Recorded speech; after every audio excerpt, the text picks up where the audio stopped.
প্রিয় বন্ধুরা, আজকে আপনাদের কাছে আরেকটা প্রোডাক্ট নিয়ে আসলাম আপনাদেরকে দেখানোর জন্য। আনবক্সিং ভিডিও করব। এটা হচ্ছে 400+400 ওয়াটের স্টেরিও একটা অ্যাম্পলিফায়ার। এটার মডেল হচ্ছে মনো বিটিএল 800 ওয়াট।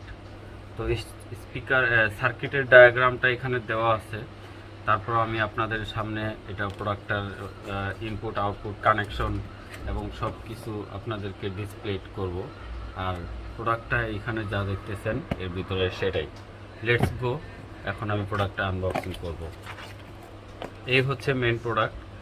তো প্রোডাক্টের প্যাকেট সহ এইভাবে আসছে, ভিতরে আর কোনো কিছু থাকতেছে না, জাস্ট প্রোডাক্ট এটাই।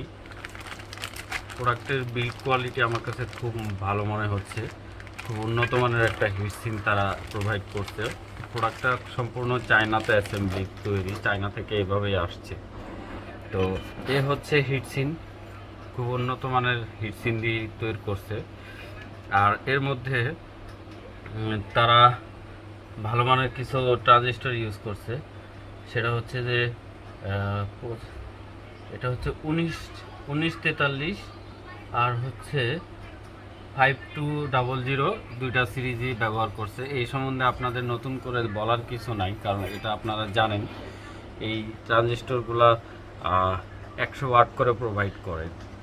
তো যা হোক, কথা না বাড়ায় আমি আপনাদেরকে প্রোডাক্টের ইনপুট আউটপুট পাওয়ার লাইন সব কিছু আমি আপনাদেরকে দেখাবো। তার আগে এই ক্যাবেল, এখানে তারা যে ক্যাবেলগুলো দিছে সেটা আমি দেখাবো। তো এখানে আমি শুরুতে দেখাচ্ছি আউটপুটের ক্যাবেল। এখানে আউটপুটের ক্যাবেল দেখতে পাচ্ছেন, লেফট রাইট অথবা রাইট লেফট। এখানে কানেকশন হচ্ছে এইটা। তো যা হোক, এরপরে অডিও ইন ক্যাবেল আছে। এটা হচ্ছে অডিও ইন ক্যাবেল, যেটার মধ্যে গ্রাউন্ড থাকতেছে, কোনো নয়েজ আসবে না।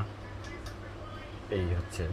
এছাড়া আরও একটা ক্যাবেল আছে এখানে। এখানে দুইটা ক্যাবেল দেখতে পাচ্ছেন আপনারা। একটা হচ্ছে এসির জন্য, মানে সরাসরি এসি, মানে 35 ভোল্ট ট্রান্সফরমার থেকে যে লাইন আসবে সেই এসির জন্য 3 তার ব্যবহার করা। আর একটা হচ্ছে স্পিকার আউটের জন্য ব্যবহার করা। অবশ্যই বুঝতে পারছেন ক্যাবেল পরিচিতি। তো এখন দেখাবো এই প্রোডাক্টের ইনপুট লাইন থেকে শুরু করি। আমি প্রথমে আপনাদেরকে পাওয়ার নিয়ে কথা বলি। এর মধ্যে আপনারা 28 ভোল্ট থেকে 35 ভোল্ট মিনিমাম আপনারা 6 অ্যাম্পিয়ার ইউজ করতে হবে। মিনিমাম 6 অ্যাম্পিয়ার ইউজ করতে হবে, যাতে কোনো ধরনের আপনাদের ভোল্টেজের ড্রপিং না আসে। উন্নত মানের দিবেন। 6 অ্যাম্পিয়ার থেকে শুরু করে আপনারা চাইলে এটাতে 200-500 অ্যাম্পিয়ার পর্যন্তও ট্রান্সফর্মার ইউজ করতে পারেন। যদিও 500 অ্যাম্পিয়ার ট্রান্সফর্মার হয়তো আপনাদের নাগালে নেই, তবু আমি বললাম 500 জায়গায় 5000ও দিতে পারেন। কিন্তু ভোল্টেজ আপনাদের সেম 28 থেকে 35 রেঞ্জের মধ্যে রাখতে হবে, এটা মনে রাখবেন। এটা হচ্ছে ইনপুট লাইন।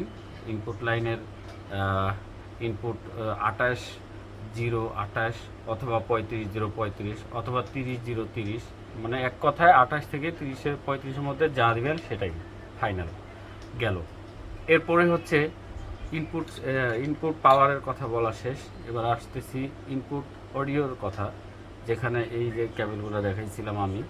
এই অডিও পোর্টটা LR স্টেরিও, যেহেতু সাউন্ড সিস্টেমটা স্টেরিও, সে কারণে আপনাদেরকে লেফট রাইট ইউজ করতে হবে।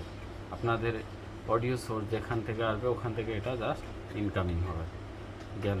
এরপরে আসতেছে হচ্ছে আউটপুটের বিষয়। এই হচ্ছে আউটপুট। আর এখানে আর বলার কিছু নাই, লেফট রাইট আউটপুট। আর এপাশে লেফট রাইট ইনপুট সবই দেওয়া আছে। মাঝখানে কমন দেওয়া থাকবে, স্পিকার দুইটা চলবে, অর্থাৎ 2 ওয়ে লাইন ইউজ হবে জাস্ট। তো এই ছিল প্রোডাক্টের পরিচিতি। এখানে ক্যাপাসিটরগুলো উন্নত মানেরই দিছে।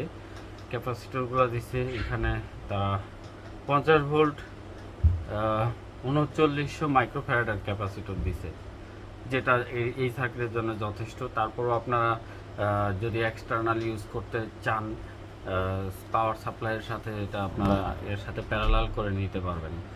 তো যা হোক, আমার আর এর বাইরে আর কিছু বলার নাই।